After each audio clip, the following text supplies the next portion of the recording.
Hello there. Sorry, that was awful. I apologise sincerely, but I had to do it, didn't I? Yeah, I did. Hello, welcome. I wanted to do my solo review for Obi-Wan Kenobi, the Disney Plus series. Parts 1 and 2 came out last night, and I thought I wanted to review them because I have fun making Star Wars videos, talking about Star Wars. Hopefully you don't mind. Well, the real thing is that I just got home. Earlier tonight, we did the Cinema Effect podcast, episode 108, I think. And go and listen to it, by the way, on Prometheus. Check it out when it comes out.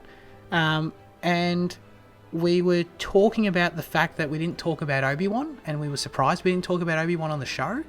So I thought I should talk about Obi-Wan and just shut out Jaden and Liam because their opinions don't matter. And I'm going to dominate the conversation, you know. No, I sort of was thinking about, I wanted to do these reviews because I was mostly interested in sort of archiving my opinion on the show week to week.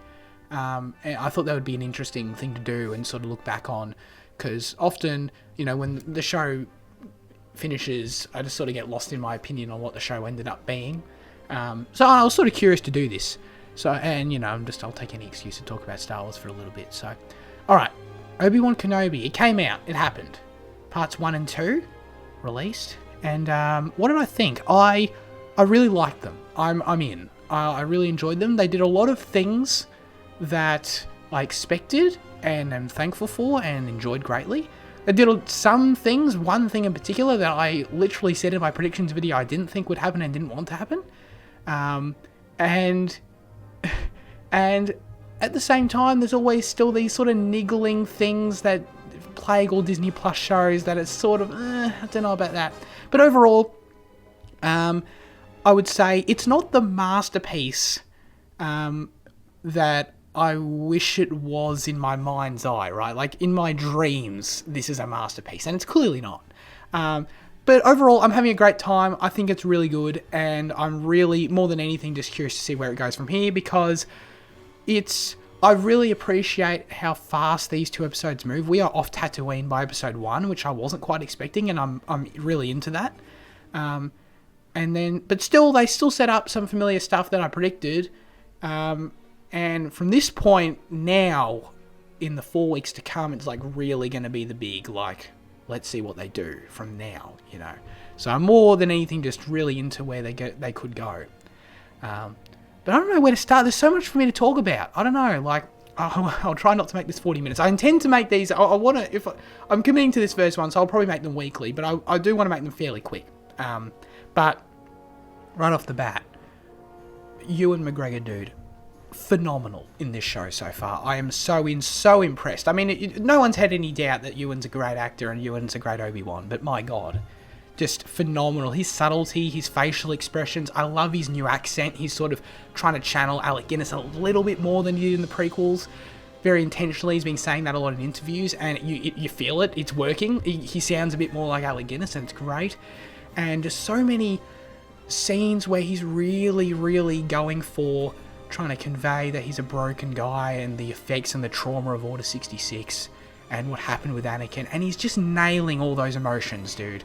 I'm sorry, I remember in the last video, my camera was sort of changing focus and it was obnoxious. I'll try not to move so it doesn't do that. He's just nailing it. I'm loving him so much in this show. And you see that in a lot of scenes. I think in particular the two scenes were the scene when Benny Safdie, which was awesome that Benny Safdie was like the Jedi he met. I didn't think that was going to be the case. That was cool. When he had that scene with Benny Safdie where Benny's like, bro, you're like a hero. You're like a Jedi master. Obi-Wan's on the Jedi Council. He's like the highest of the high you get, other than Yoda. What happened to you? You know? And Obi-Wan, like the look in his face, like this guy's just lost everything, and he's lost all hope. He doesn't care anymore, man. And he's just like, I'm not who I used to be. You've met this. I'm not who you want me to be. You've met the wrong guy. You know, my name's Ben. And just his emotions and then his facial expression, just incredible in that scene in particular. I also really like the scene where he spoke to Joel Edgerton. That was great. But the other main scene, of course, was the end of part 2 when he learns that Anakin is alive. Which I'm so glad they did that. I was really concerned that they might skip that story beat, but they really did it. And his he's acting in that moment as the camera comes in on him, phenomenal stuff. And then the hard cut to Hayden as Vader in the back of the tank, phenomenal stuff. I mean, it's exactly as I predicted it. It was a pretty easy prediction. I'm not like taking credit for it, but awesome scene, really well executed, and I think delivered the punch exactly that it needed to end part 2. And you know, we have an idea of what's to come. We don't know how it's going to come about, but it really sets it up in an exciting way. So that was an awesome ending to part 2, which I really, really loved. I don't know, so much else to talk about. Ewan's so good. I like how the cast for this show is so expansive, and we're already sort of getting a feel for how they're going to use them. So we sort of had Benny Safdie was the main sort of guest star in episode 1. He was the Jedi. It was his first scene was kind of weird. I don't know. He sort of just like, they found him in the cantina and he sort of just ran away. And then the Inquisitors were like, "Oh shit! Well, he's running, so we lost him." It was kind of a weird scene. But anyway, Benny Safdie's really cool. And then he died, and that was sort of the trigger that Obi-Wan needed to go on the mission, it seemed like. So Bail, oh my god, I haven't even talked about Leia yet, we'll get there, but when Bail contacts him to try and reach out to him to want to rescue Leia, which is really cool, Obi-Wan's like, "Bro, I'm not doing it, piss off. My duty is to the boy." And then it sort of took two things. It took Obi-Wan then going back into the town, seeing Benny Safdie, that's his in-universe name, strung up there, and like the him facing the consequence of the fact that, yeah, Obi-Wan was pretty much responsible for that, because he didn't help him, you know. It took that, and it took Bail then, of course, coming to Tatooine in person to convince him. Those two things made him change his mind. So that was really cool. But then, of course, I was going to go into Benny Safdie died in episode 1. Kumail Nanjiani then coming in episode 2. Sort of the guest star for that episode. I don't expect to see him again. Well, it'd be cool. But his guest character in that was awesome. I love that. Like him being a fake Jedi and trolling with that. That was so funny. And I love too how, like, in my predictions video, I said Kumail was going to be a Jedi. And like, I felt like I made that happen where, yeah, he's a Jedi. Oh no, he's a fake Jedi. And that was a lot of fun. I don't think we've ever seen that. Like a dude who's like a fake Jedi and like tries to trick people into that. It was fun. Now, I think he played it really well. Kumail's just really funny, so that was really awesome. I can't believe, I'm sorry, I'm just going off the top here. So I feel like I've done this in a weird order. But, dude, the main thing, of course, that was the main secret so far from the show, the main plot detail, the reason Obi-Wan leaves Tatooine, you know, we've been talking about it. What's going to be the driving force for this plot? Why would Obi-Wan ever leave Tatooine? And we had ideas. This was not one of them, for me anyway.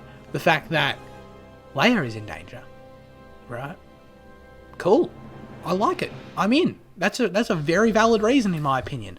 And I think Bail's got a point, dude. Luke is fine. You know, Obi-Wan's been watching this guy for what, like 10 years? Watching this kid? Nothing's happening. He's fine. He's fine. Don't worry about him. Leia's in trouble right now. She's a high-profile political target. So go and save her. Makes perfect sense. I like it. She's equally as important. She's his twin. So cool. I like that a lot. That was a cool reason. I mean, the main surprise of it all was just the fact that we saw Leia, and that Leia's a part of this show. 10-year-old Princess Leia. God damn. Who would have thought, man? I don't know. I wouldn't have. But I like it. I was concerned at first. When we cut in that part 1, and we cut to Alderaan for the first time, and we see the planet, I was like, holy shit, are we doing this? Like, Alderaan is awesome. I love seeing that place more. And, like, the more we see of it, the better, because it really should have been used more in the prequels. And it's great we see it more now, because it only just adds more emotional stakes to... Wait, is my... Hang on. I don't know what side of the camera. My things are dangling. Anyway, it only adds more emotional stakes in episode 4 when Alderaan is destroyed. You know, that's sort of always been... Just within A New Hope. I don't know, whatever. Oh my god, my dog wants in. Hang on. Oh, Sammy, come on.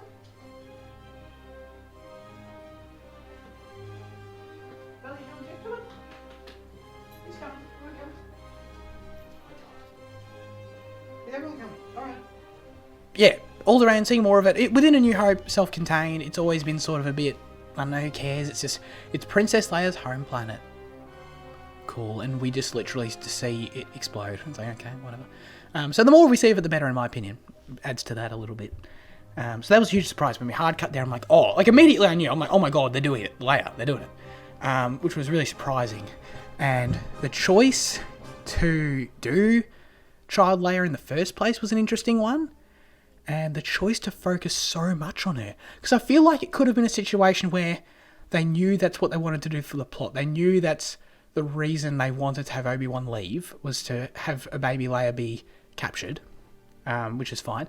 But then they could easily have just like not focused on her a lot though, and sort of just done the bare minimum to have the excuse for Obi-Wan to leave. Instead, they go all in. They go all in on the characterization, have multiple extended scenes with Leia and Alderaan and her family, really trying to build her as a character in the show.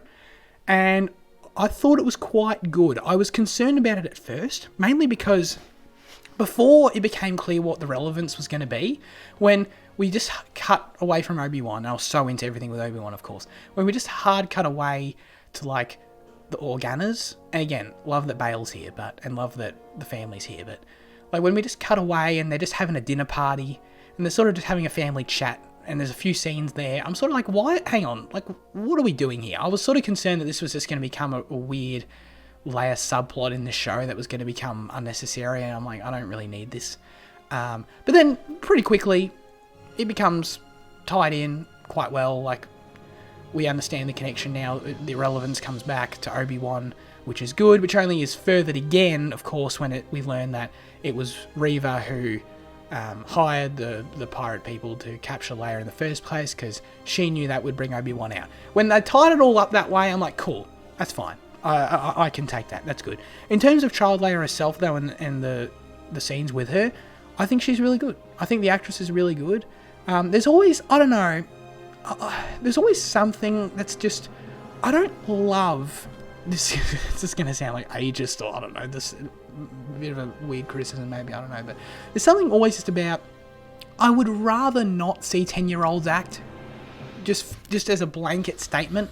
Nothing against anyone particular. Just like if I had the choice about it, like you can make this character 20 years old or 10 years old, I'm always going to make them 20, just because I feel like I'd rather see a 20-year-old person act, to be honest. That's just me. So if I were making this show, I probably wouldn't have done this if it were just me. But they've done it, and I think people are responding to it really well from what I've seen, and I think she's good. I think the actress is really good. She has to carry a lot, so good for her. And I think she's really good in the scenes. I think the characterization of a young Leia is really solid. But she's got all the traits that you'd expect from a 10-year-old Princess Leia, I guess. She's headstrong, she doesn't take shit, she's very witty, bites back, not a pushover in any capacity. So I think they nailed all the writing side of it as well. And so I'm looking forward to maybe seeing more with her. That's the thing as well. I don't know how much more of her we're going to get. I presume a fair bit, but at this point, like, purely plot-wise, I feel like she served her purpose at the moment, in terms of, like, everyone's now onto Obi-Wan as a result of her and this mission, and what Reva, I think it's Reva, what Reva did. So now it's sort of like, what relevance does Leia have at this point? So we'll see. I presume she's still going to be quite relevant, quite major in the show. So I'm curious about that. Also, can't forget to mention the Obi-Wan Kenobi main theme from John Williams in this show. Dude, just phenomenal. Oh my god. The main title and end credits theme, Obi-Wan's theme. For the first time, John Williams coming in, composing a theme for Obi-Wan. I listened to it a bunch last night. I've listened to it a bunch today. I'm just falling in love with it. I love it. It's one of those things where, like, the first time I heard it, I was like, this is cool, I like it. And then I just needed to keep listening to it. And I can guarantee you, I'm going to keep listening to it, and by next week, it's probably going to be an iconic Star Wars theme for me. Like, it's John Williams, man. He can't do wrong when it comes to him composing Star Wars music. So that was definitely worth shouting out as well. Lots of other smaller things to talk about. The opening Order 66 scene was really cool. I really liked that. I saw ideas going around that people were concerned about Reva's character in general heading into the show, I think, and I liked Reva in the show. I enjoyed her. I think elements of the performance I didn't like.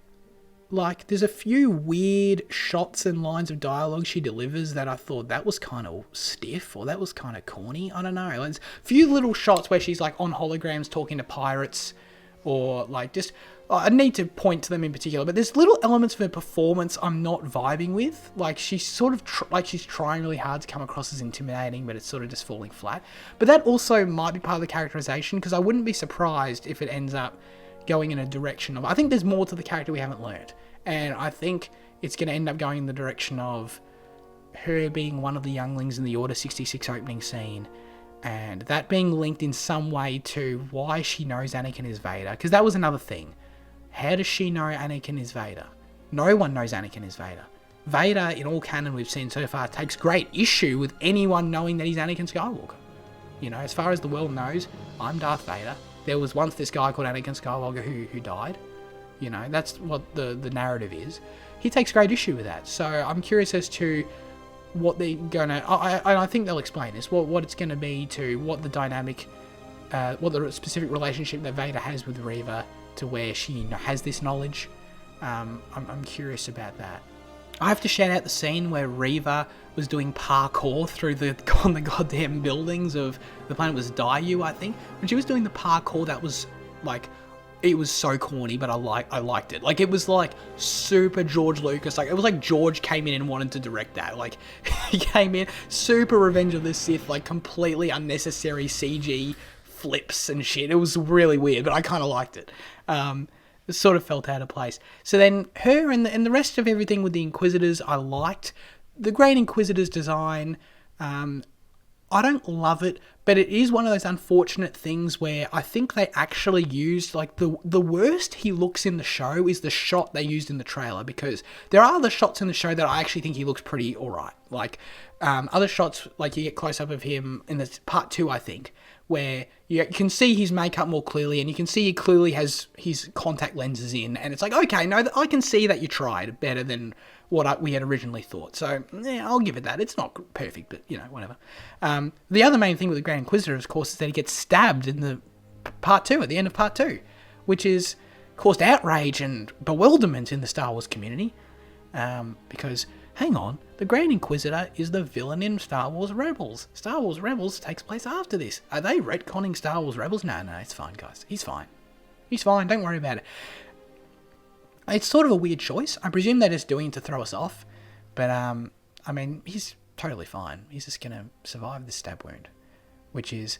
I wish they didn't, I don't know, play with, like, death that loosey-goosey, you know what I mean? Like, I wish, like, if a character in Star Wars got stabbed, it meant something. But at the same time, I guess that sort of ended a long time ago. Like, that sanctity of stab wounds in Star Wars ended as soon as Darth Maul came back, probably. So that's probably not a valid criticism, I guess. What are some other things? Loved the flashback that we got with Ewan in part 1, when he had that vision, that nightmare of the prequels, which was pretty funny because his nightmare was basically just like literally everything with Anakin ever. It was like, oh my god, Anakin Skywalker was a nightmare. No, but he was just having a nightmare about the trauma of how he failed Anakin. And I thought that was a really, really cool scene. And he wakes up, and my god, dude, he calls out for Qui-Gon Jinn. And Qui-Gon doesn't answer. He calls out for Qui-Gon Jinn again in part 2, and he doesn't answer. Qui-Gon Jinn is going to answer, guys. I cannot wait. It's going to be awesome. My guy, it's happening. He's going to answer, and it's going to be sick. I can't wait. I'm so excited for that. That was one of the other... Oh, yeah, the other main thing, this cool little moment, was, of course, I really liked the Clone Trooper veteran in part 2, when he turned up on the streets when Temuera Morrison had all the beard and stuff on, and that was a really cool little bit of world building.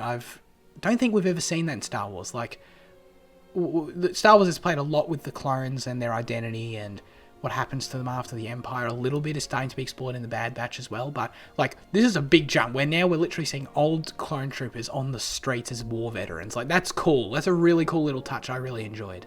Some criticisms. I think my main criticisms just come from some Disney Plus-isms, I think I might coin the term. The show doesn't look amazing, unfortunately. Like, there are some shots that look really good, some shots that look really bad, and some shots that and most shots that just look, pretty good, pretty decent. It's alright, you know. I just wish it looked better overall. I don't think it's the worst looking Disney Plus show. Actually, it's definitely not the worst looking Disney Plus show. It's probably one of the best at this point. But it still doesn't look great, and I wish it did. But I don't know. I sort of expected that at this point. It's not a huge deal to me, and just some other clunky, weird scenes. Like, I think my main criticism of the Leia stuff was what I mentioned, was just that I was concerned it was going to become an unnecessary subplot. That criticism was alleviated, for now anyway. So we'll see where that goes. Just also that, like, the pirates were kind of a weird touch. I don't know, they were kind of corny. I don't know. Like, the scene where they catch Leia, they're sort of running around the forest was kind of, I don't know, it was quick, but it was kind of cheesy. So, yeah, there's that too. I think that's all I want to talk about for now. The second this ends, I'm gonna think of something else, but, you know, I don't want to talk forever, so. Yeah, Obi-Wan Kenobi parts 1 and 2 in the can. I can't wait for next week. At the end of the day, this is so far delivering everything I wanted, and I'm very excited for what the future holds for this series, and I think it's going to be a fun 4 weeks to come. So that's really all I could have asked for the series. But yeah, let me know in the comments. If you agree, disagree, what you thought of the review, what you think of the show, let me know. Make sure to check out the Cinema Effect podcast this week. Like I said, we're reviewing Prometheus, so I hope you enjoyed that. And yeah, I guess that's it for me. Thanks, everyone. I appreciate you listening to me again ramble, and peace. Peace out.